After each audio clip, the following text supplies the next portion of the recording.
Hello everyone, কেমন আছেন সবাই? আশা করি সবাই ভালো আছেন। মেয়ের স্কুল থেকে আসলাম। আজকে মেয়ের ছিল বাংলা পরীক্ষা, তাই স্কুলে নিয়ে গেছিলাম মেয়ে, কারণ মেয়ে একলা যাইতে চায় না, তার সাথে করে নিয়ে গেছি। তারপরে স্কুল থেকে একলা চলে আসলাম। মেয়ের পরীক্ষা দিচ্ছে, আমি চলে আসলাম, কারণ ভালো লাগতেছিল না, তাই অনেক খারাপ লাগতেছিল, তাই চলে আসলাম। তারপরে বিছনা অনেক নোংরা ছিল, সব কিছু পরিষ্কার করলাম, গ্যাস করলাম, কারণ সব সময় কি নোংরা থাকা যায়, কিছু কিছু সময় পর পরিষ্কার থাকা লাগে।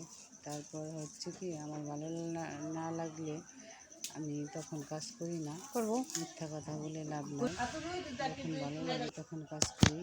এটা হচ্ছে ভাগ্নি মেয়েদের মেয়ে, ওদের শুকতেছে, পরিষ্কার করতেছে। তারপরে হচ্ছে ও পরিষ্কার করলো, হচ্ছে বারান্দা সরলাম, বারান্দা পরিষ্কার করলাম। এখন হচ্ছে বারান্দা পরিষ্কার করার পরে অনেক কাজের শেষ নাই, কাজ অনেক কাজ। তারপরে হচ্ছে থালা বাসন পরিষ্কার করব, গোসল করব, নামাজ পড়ব, অনেক কিছু করব। তারপর হচ্ছে কি, আর একটা কথা, বাড়িতে পুরুষ মানুষ না থাকলে যা হয় আর কি, আমার হয়েছে তাই। কারণ ছেলে ছিল, অনেক শান্তিতে ছিলাম, এসব কাজ আমার করা লাগে না, কিন্তু ছেলে অল্প বয়স, সেখানে আমি বাইরে পাঠাইছি।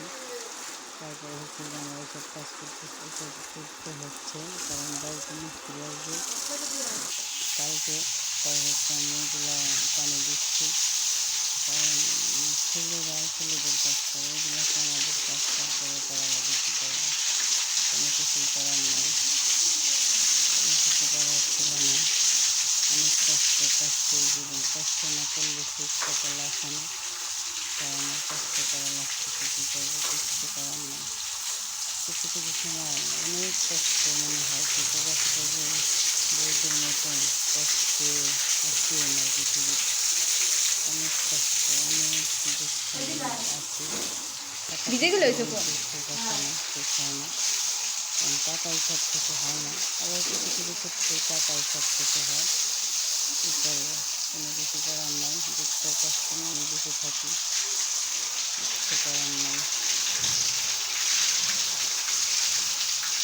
এখন পানি দিয়ে শেষ করে গোসল করবো, গোসল করার পর নামাজ পড়বো।